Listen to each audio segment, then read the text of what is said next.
मशरक़ वस्ता में जारी जंग तमाम तर कोशिशों के बावजूद थमने के बजाय मजीद फैलती चली जा रही है। अमरीका के ईरान पर वार जारी हैं तो ईरान भी सख्त रद्द अमल दिखा रहा है। हर गुजरते दिन के साथ खित्ते के ममालिक की आपसी ताल्लुकात भी ख़राब करने की साजिशें हो रही हैं। रियाद में अमरीकी सफारत खाने पर हमला हुआ, जिसके बाद अमरीका ने इल्ज़ाम आयद किया कि हमला ईरान ने किया, लेकिन ईरान ने अमरीकी दावे को अक्सर मुस्तरद करते हुए ऐलान किया कि इस हमले के साथ ईरान का कोई ताल्लुक नहीं। इससे कबल अमरीकी मीडिया के ईरान अमरीका तनाज़े में पाकिस्तान के किरदार को भी नुकसान पहुंचाने की कोशिश हुई, लेकिन ईरानी हुकाम ने साजिश को भी बरवक्त बेनकाब कर दिया। अमरीकी मीडिया ने दावा किया था कि ईरान ने मुज़ाकरात के लिए पाकिस्तान जाने से इनकार कर दिया, जिस पर ईरानी वज़ीर ख़ारजा अब्बास अराक़ची ने अपने एक्स पर दिए गए पैगाम में कहा कि उन्होंने मुज़ाकरात के लिए इस्लामाबाद जाने से कभी इनकार नहीं किया। उनका कि अमरीकी मीडिया ईरान के मौक़िफ़ को गलत अंदाज में पेश कर रहा है। हम पाकिस्तान की कोशिशों के लिए दिल की गहराइयों से शुक्रगुजार हैं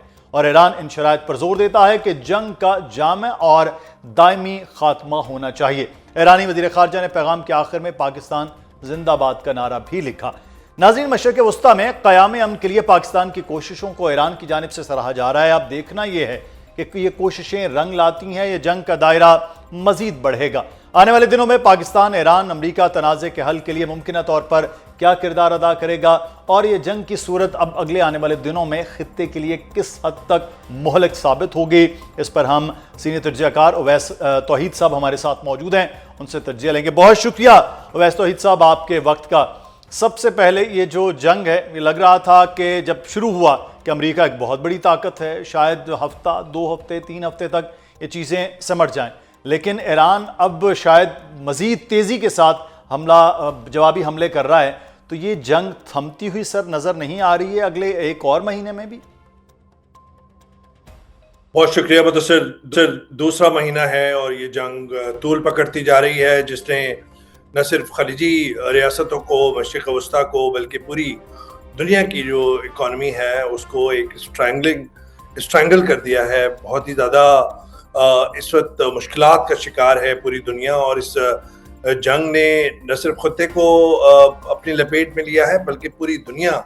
इस वक्त इसकी लपेट में है। और अमेरिका के सदर डोनाल्ड ट्रंप जब जंग का आगाज़ था तो ये समझ रहे थे कि शायद ये वेनेज़ुएला 2.0 हो, और वो मदुरो की तरह जिस तरह वो लेकर आए थे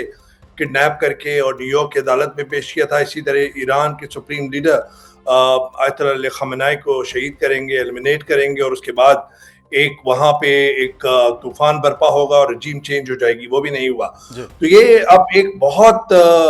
एक तरह से क्वागमायर या दलदल में फंसते जा रहे हैं अमेरिका, और अमेरिका की आवाम के तफ़क्कुरात में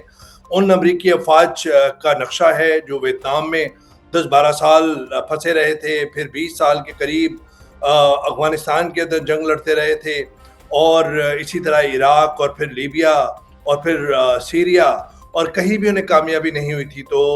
इस वक्त डोनाल्ड ट्रंप एक एग्जिट रूट चाहते हैं, और मानना यही है कि उनको प्लान बी नहीं है, और वो नेतन्याहू के जो जंगी जनूनी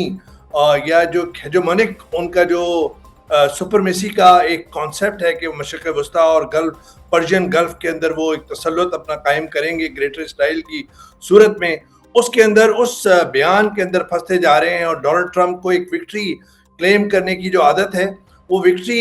एग्जिट के तौर पे नहीं मिल रही है। और ईरान जो कई दिहाइयों से शायद इस तवील जंग, एक लॉन्ग वॉर, एक डिसाइसिव बैटल के तौर पे इसको लड़ रहा है, और वो शायद इस इंतज़ार में था कि ये जंग उन पे मुसल्लत की जाएगी, और अमेरिका और इजराइल ने वो मौका 28 फरवरी को शुरू किया। आपको पता है मुदस्सिर कि इस वक्त जो ईरान है उसके 90,000 से ज़्यादा जो इंफ्रास्ट्रक्चर है, इमारतें हैं, उनको निशाना बनाया गया है। 2000 से ज़ायद लोग शहीद हुए हैं, 26,000 से ज़्यादा लोग ज़ख्मी हुए हैं। लेकिन जो एक रेजिलियंस है, एक डिफाइंस है, वो शायद उनको वेस्टर्न पावर्स को वो समझ में नहीं आई कि ईरान के अंदर जो लोग उस इस्लामिक रिपब्लिक सेटअप के बारे में भी उनके तहफ़्फ़ुज़ात थे, वो भी रैली कर रहे हैं टू डिफेंड द कंट्री। एक लेजेंडरी फिल्म मेकर आप देख लीजिए, जाफर पनाही, वो फ्रांस में उनको अवार्ड मिला और वो वापस ईरान आ गए, उनको सज़ा दी हुई थी, और ईरानी टेलीविज़न ये तशहीर कर रहे हैं कि उनका मानना यह है जाफर पनाही का کہ میرا ایک ہی ہوم لینڈ ہے, میرا ایک ہی پاسپورٹ ہے اور میں یہاں پہ اس کے ڈیفینڈ کرتے ہوئے مرنے کے لیے واپس آیا ہوں. تو یہ سمجھ نہیں پا رہے کہ عوام جو ہے وہ ایک 5-6 ہزار سال کی تہذیب ہے. یہ سمجھتے ہیں کہ یہ جو ایرانی کلرجی ہے, ایرانین کلرجی, وہ شاید ٹربنڈ اور بیئرڈڈ جو ہے وہ کلاشنکوف لیے ہوئے ہے اور نیوکلیر ویپنس پہ بٹن, ان کا ہاتھ پہ بٹن ہے, ان کے بٹن پہ ہاتھ ہے. وہ یہ سمجھنے سے قاصر ہیں کہ لاریجانی جو ہیں وہ پی ایچ ڈی, عباس عراقچی جن کا آپ نے ابتدائی میں ذکر کیا, جو اس وقت مذاکرات کا حصہ ہیں براہ راست اور بالواسطہ جو میسیجنگ ہو رہی ہے پاکستان جس سیٹ اپ. جی میں ویسے اس میں ایک کویشچن میرا یہاں امپورٹنٹ ہے کہ اب الائے ہیں مڈل ایسٹ کے موسٹلی جو کنٹریز ہیں وہ امریکہ کے, تو مڈل ایسٹ سے پریشر کیونکہ بلا واسطہ طور پر جنگ کا جو نقصان ہو رہا ہے وہ وہاں ہو رہا ہے, تو عراق پر یہ ایک پریشر نہیں ہو رہا مڈل ایسٹ کا کہ اس جنگ سے کسی نہ کسی طرح سے نکلا جائے کیونکہ نقصان زیادہ ادھر ہو رہا ہے, تو ایسا امریکہ پہ پریشر مڈل ایسٹ کا نہیں ہو رہا؟ دیکھیے امریکہ پہ ظاہری بات ہے کہ بالکل پریشر ہے, اور امریکہ دیکھیں ایک بڑا ڈیمانڈ جو ہے ایران کا اس مذاکرات میں وہ یہ ہے کہ اگر ویسٹرن پاورز, اگر امریکہ یہ چاہتا ہے کہ نیوکلیر فری ہو ایران, اگر ویسٹرن پاور امریکہ یہ چاہتا ہے کہ میزائل پروگرام جو ہے وہ ڈسمینٹل کر دیا جائے, اگر امریکہ یہ چاہتا ہے ایران سے, تو پھر اس کے بدلے ایران کو کیا دیں گے, ایران کو کیا دیرپا امن دیں گے؟ ایران کا ماننا یہ ہے مدثر کہ ان کو وہ گارنٹی چاہیے کہ ان کے اوپر دوبارہ یہ جنگ مسلط نہ کی جائے, اور دوسرا یہ کہ خطے کے اندر جس کا آپ ذکر کر رہے ہیں جو فوجی اڈے ہیں, جس کا جو hundreds of billions of dollars یہ خلیجی ریاستیں آئل رچ جو اکانومیز ہیں وہ دیتی رہی ہیں اس سیکیورٹی امبریلا کا, وہ فریکچر ہو گیا ہے. اور وہ فریکچر اس طرح ہوا ہے کہ جس کو واپس وہ مینڈ نہیں کر سکتے, برج نہیں کر سکتے, اور یہی شاید ڈونلڈ ٹرمپ اور امریکی اسٹیبلشمنٹ کے لیے فکر آمیز ہے, کیونکہ یہی ایک بڑا نقطہ جو ہے امن کی قائم کرنے کے لیے, مذاکرات کے لیے ایران کا یہ ہے کہ فوجی اڈے صرف ایران کے خلاف جارحیت کے لیے استعمال ہو رہے ہیں, یہ اسرائیل کو سیکیورٹی کے لیے دینے کے لیے ہو رہے ہیں, اور یہ گلف کنٹریز جو ہیں وہ یہ جانیں کہ کیا یہ باعث تحفظ ہیں یہ فوجی اڈے, یا یہ باعث پریشانی ہے, یا یہ غیر تحفظ ان کی پریشانی کا باعث بن رہے ہیں. مجھے یہ لگتا ہے مدثر